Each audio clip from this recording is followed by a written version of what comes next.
didesni.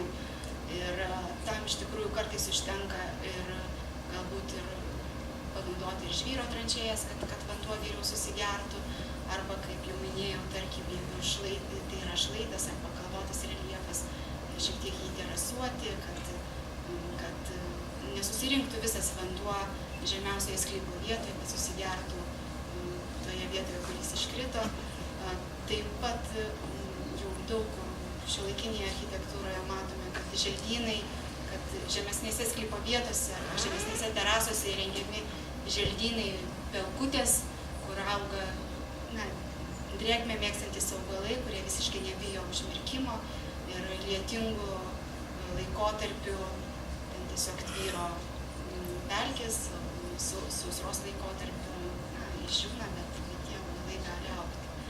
Ir drėgna vieta, aišku, tikrai yra palanki kurti ir kasti tvenkinį, kad ten susirinktų vanduo, ir kurti pelkės tipo sodą, per kurį galime nutiesti tiltą ir medinį lieptą ir eiti, irgi suteiktų malonumą vaikščioti sodu ir jo mėgautis.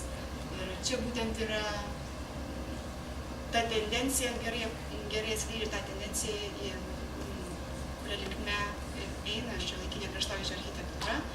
Šis Dan Piersono, anglų dizainerio sodas šiemet Londone Čelsio gėlių parodoje laimėjo patį pagrindinį prizą.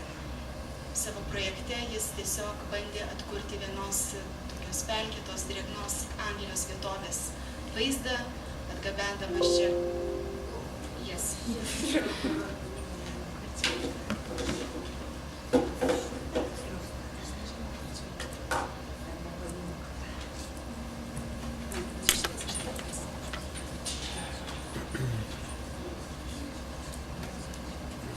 Perskambinsiu. Yra? Taigi kūrė tą vaizdą atgabendamas ir uolas, ir įkurdamas, įrengdamas upelį natūralų, panaudodamas tose vietovėse drėgnų pievų augalus ir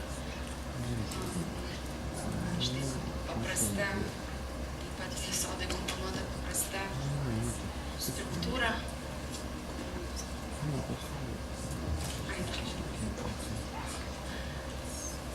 Iš medinių rąstų. Nors, beje, publikos, tarkim, išrinktas projektas, tai buvo visiška priešingybė šitam projektui. Tai, ką Anglijos publika išrinko, tai buvo ryškiaspalvių gėlių sodas ir panašiai. Nes apie šitą sodą žmonės sakė, čia tik tai piktžolės.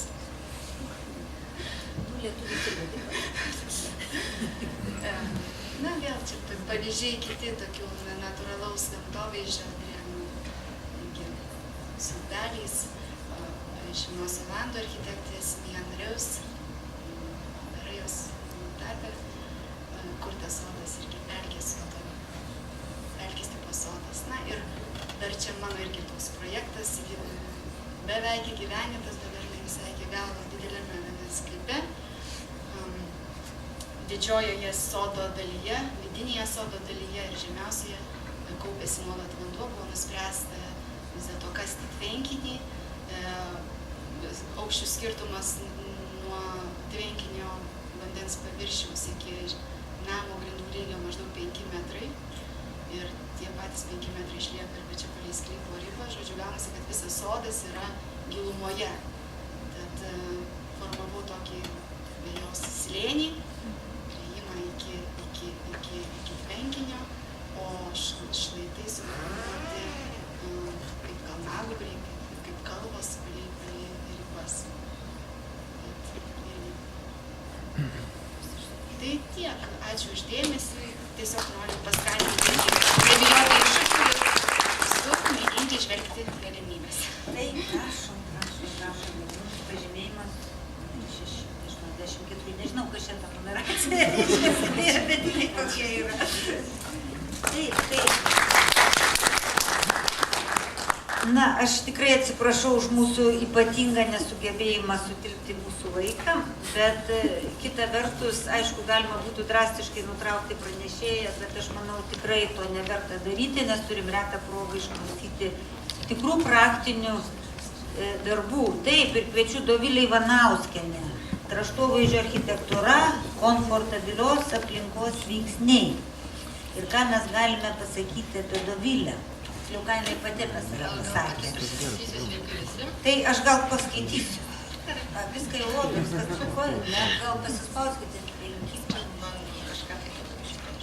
Tai kraštovaizdžio architektė dirbanti nuo 2004 metų, specializacija privačių sklypų projektų rengimas, sudėtingo reljefo sklypuose, viso mėgstat sudėtingus dalykus, žiūriu, ne? Taip, gyvenamųjų kvartalų ir visuomeninių objektų gerbūvio techninių projektų rengimas, UAB Baltic ILP ir Sodo Manija savininkė. Pranešimo temą aš skaičiau, dar kartą pakartoju, kraštovaizdžio architektūros įtaka gyvenamosios aplinkos kokybei bei psichologiniam visų socialinių grupių gyventojų komfortui. Tai tikrai labai čia. Taip, labai ilgas, sudėtingas pavadinimas, bet viskas slepiasi labai paprastais dalykais.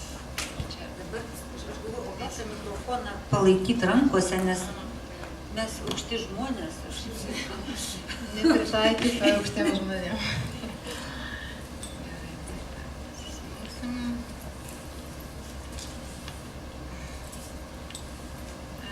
Pati tema kilo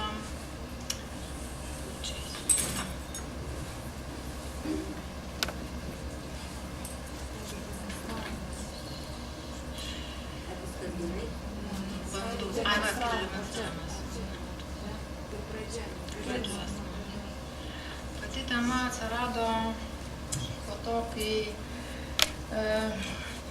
pasirodo 20 metų kraštovaizdžio architektūros srityje dirbu.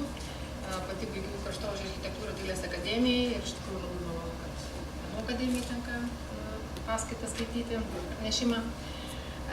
Žodžiu,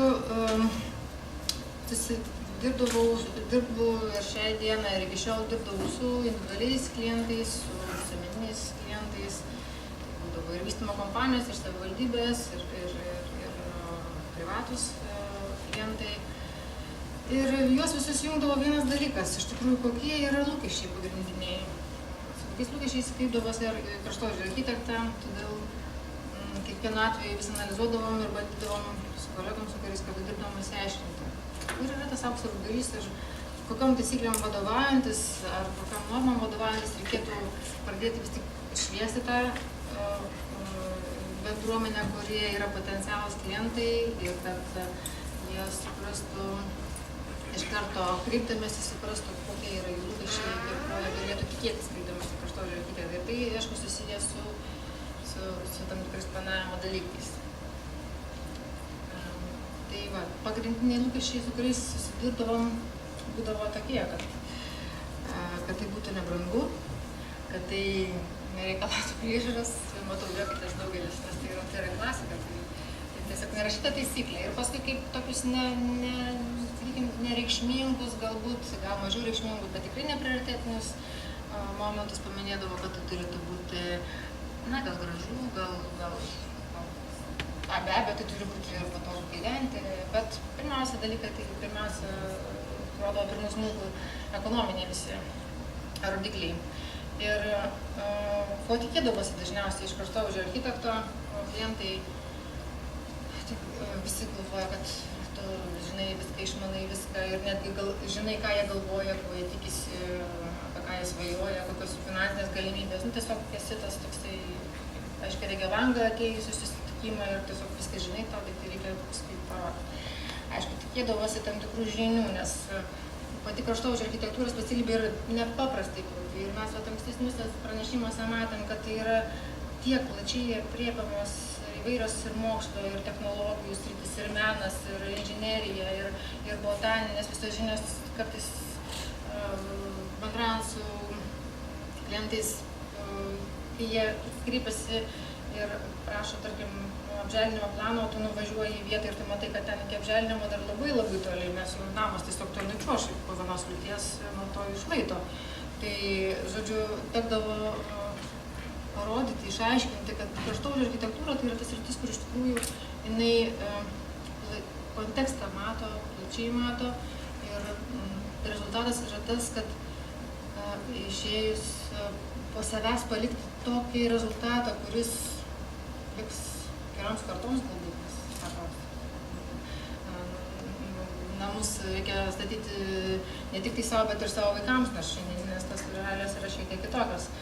Ir be abejo, klientai visada tikisi, kad susikūrus su kraštovaizdžio architektu, jo žinių bagažas ir vaizduotė yra nepaprastai platus ir bet kuriuo atveju bet kokią problemą išspręs iš karto, netgi paskambinus iš vakaro, jie tikisi, kad jau ryte jau viskas bus kaip ir išspręsta. Tokia yra realybė. Ir kaip jūs manot, kokie turėtų būti iš tikrųjų kraštovaizdžio architekto sugebėjimai? Aš pabandžiau išvardinti tam tikrus žvalgumas, kūrybingumas, tikslumas, atsakingumas, gera atmintis, smalsumas, išsilavinimas. Čia rodos Geras ližuvis. Taip, tai yra irgi labai svarbu, nes šio pranešimo viena iš sudedamųjų dalių yra ta, kad jį ruošdama aš stengiausi vertinti pačią kraštovaizdžio architektūros įtaką ir poveikį per socialinį, psichologinį tokį aspektą, kaip žmonės iš viso priima, kaip jį vertina ir kas iš tikrųjų galų gale yra svarbiausia. Tai vat. Todėl teko padirbėti ties statistiką.